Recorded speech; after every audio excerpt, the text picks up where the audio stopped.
Hello judicial service aspirants, judicial dream की model answer class में आप सभी का स्वागत है। जैसे कि आप सभी को पता है कि हमारी एमपीजीएस की जो टेस्ट सीरीज़ है वो 13 सितंबर को लॉन्च हो चुकी है और हमने सबसे पहला मॉक टेस्ट आईपीसी का अपलोड किया था। उसके बाद हमने सभी मेजर सब्जेक्ट्स और माइनर सब्जेक्ट्स के मॉक टेस्ट अपलोड किए थे और हमने एमपी के लोकल एक्ट्स के भी मॉक टेस्ट अपलोड किए थे। इसके अलावा हमने एमपी की local GK, current affair, computer, English language के भी मॉक टेस्ट अपलोड किए थे और हमने इन सभी सब्जेक्ट्स को कंबाइन करके 3 फुल सिलेबस मॉक टेस्ट भी अपलोड किए थे। जिन भी स्टूडेंट्स ने हमारी फुल टेस्ट सीरीज़ को बाय किया है उनके लिए ऑल द बेस्ट। परंतु अभी तक जिन भी स्टूडेंट्स ने हमारी फुल टेस्ट सीरीज़ को बाय नहीं किया है वे हमारे इंडिविजुअल मॉक टेस्ट को भी बाय कर सकते हैं और उसे एनालाइज करने के बाद यह डिसाइड कर सकते हैं कि उन्हें हमारी फुल टेस्ट सीरीज़ को बाय करना चाहिए या बाय नहीं करना चाहिए। और अगर उनके मन में कोई भी डाउट है तो वो हमारे ब्रोशर में से हमारी टेस्ट सीरीज़ की सारी डिटेल को पढ़ सकते हैं और अगर फिर भी कोई डाउट रह जाता है तो वो हमारे ब्रोशर में दिए हुए कॉन्टैक्ट नंबर पे कॉल करके उस डाउट को कभी भी क्लियर करवा सकते हैं। और जो भी स्टूडेंट्स बिहार के जुडिशरी के एग्ज़ाम में अपीयर हो रहे हैं उनकी अच्छी प्रेपरेशन के लिए हमारी टीम ने एक स्पेशल टेस्ट सीरीज़ को लॉन्च किया है और जो भी स्टूडेंट्स हमारी उस टेस्ट सीरीज़ को बाय करने में इंटरेस्टेड हैं वो हमारे ब्रोशर में से हमारी टेस्ट सीरीज़ की सारी डिटेल को पढ़ सकते हैं और अगर फिर भी कोई डाउट रह जाता है तो वो हमारे ब्रोशर में दिए हुए कॉन्टैक्ट नंबर पर कॉल करके उस डाउट को कभी भी क्लियर करवा सकते हैं। चलो अब हम अपने आज के मॉडल आंसर को डिस्कस करते हैं। जो आज का मॉडल आंसर है वो बड़े ही इम्पॉर्टेंट टॉपिक पर है और किसी भी एग्ज़ाम में एग्जामिनर आपको ये क्वेश्चन पूछ सकता है और वो सिंपली पूछ सकता है कि डिस्कस द डिफरेंस बिटवीन हिबा एंड हिबा बिल इवज। अगर किसी भी एग्ज़ाम में आपको ये क्वेश्चन पूछा जाता है तो आपने अपने आंसर में सबसे पहला डिफरेंस यह लिखना है कि गिफ्ट के केस में जो भी ऑनरशिप होती है प्रॉपर्टी की वो विदाउट कंसिडरेशन ट्रांसफ़र की जाती है। जो गिफ्ट है वो एक ऐसी ट्रांजैक्शन होती है जिसमें एक व्यक्ति दूसरे व्यक्ति को प्रॉपर्टी गिफ्ट में देता है विदाउट एनी कंसिडरेशन। वो बिना पैसे लिए अपनी प्रॉपर्टी को दूसरे व्यक्ति को दे देता है। यही जो मेन डिफरेंस है वो सेल और गिफ्ट में होता है, क्योंकि सेल के केस में जो व्यक्ति है वो कंसिडरेशन लेता है इन view of his on property, परंतु गिफ्ट के केस में वो विदाउट कंसिडरेशन अपनी प्रॉपर्टी को ट्रांसफ़र करता है। परंतु हिबा बिल इवज के केस में जो प्रॉपर्टी की ऑनरशिप होती है वो कंसिडरेशन के बाद ट्रांसफ़र की जाती है और इस केस में जो व्यक्ति है वो कंसिडरेशन वॉलंटरली पे करता है। इसके बाद हम अपने आंसर में दूसरा डिफरेंस यह बताएंगे कि गिफ्ट के केस में जो पोजेशन की डिलीवरी होती है वो एक कंडीशन प्रेसिडेंट है फॉर अ वैलिड गिफ्ट। इसका बेसिक मतलब यह है कि गिफ्ट के केस में जो पोजेशन की डिलीवरी है वो सबसे इम्पॉर्टेंट एस्पेक्ट है, एलिमेंट है। परंतु हिबा बिल इवज के केस में जो डिलीवरी ऑफ पोजेशन है वो असेंशियल नहीं होता है। इसके बाद हम अपने आंसर में तीसरा डिफरेंस यह बताएंगे कि हिबा के केस में अगर कोई भी व्यक्ति मूशा को गिफ्ट में देता है और वह जो मूशा है वो जो प्रॉपर्टी है वो डिविजिबल प्रॉपर्टी होती है तो वो जो गिफ्ट है वो इनवैलिड माना जाता है।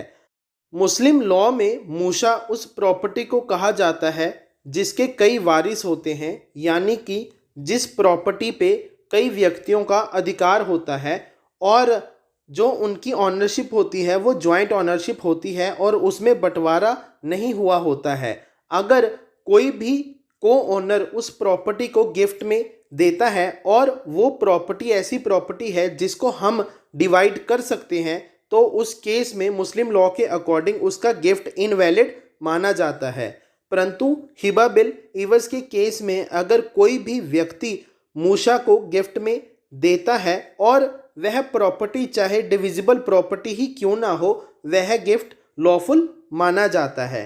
इसके बाद हम अपने आंसर में बताएंगे कि कई एक्सेप्शंस को छोड़ के मुस्लिम लॉ में जो गिफ्ट होता है वो रेवोकेबल होता है।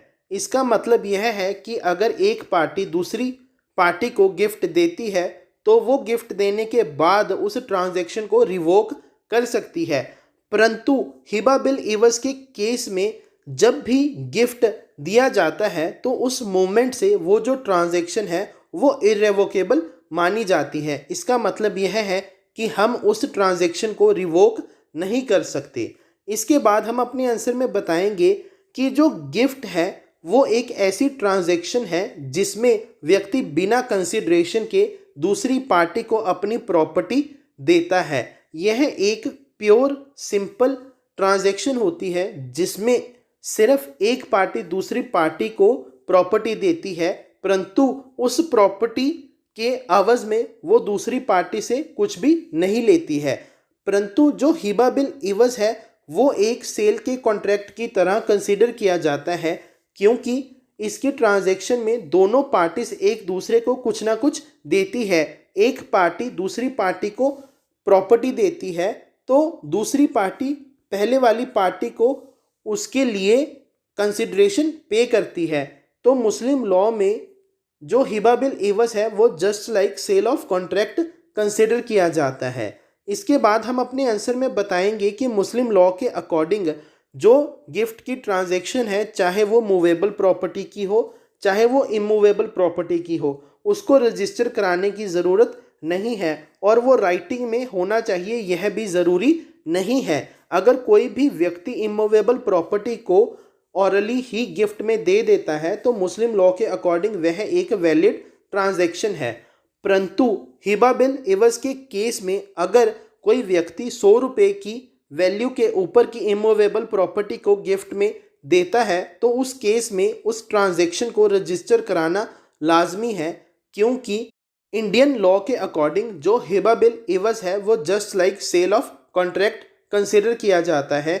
और इसीलिए section 54 of transfer of property act के अकॉर्डिंग अगर कोई भी व्यक्ति 100 रुपये की ऊपर की इमूवेबल प्रॉपर्टी को गिफ्ट में देता है तो उसको रजिस्टर कराना लाजमी है।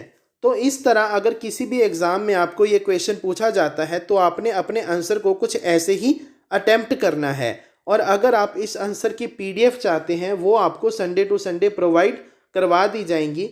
और अगर आपको हमारी कंसेप्ट क्लासेस समझ में आ रही हैं और आप इन्हें पसंद भी करते हैं तो आप हमारी हर एक वीडियो को शेयर करें, हमारे चैनल को सब्सक्राइब करें, फॉलो करें। और जिन भी स्टूडेंट्स ने अभी तक हमारी MPJS की टेस्ट सीरीज़ को बाय नहीं किया है वे हमारे इंडिविजुअल मॉक टेस्ट को भी बाय कर सकते हैं और उसे एनालाइज करने के बाद यह डिसाइड कर सकते हैं कि उन्हें हमारी फुल टेस्ट सीरीज़ को बाय करना चाहिए या बाय नहीं करना चाहिए।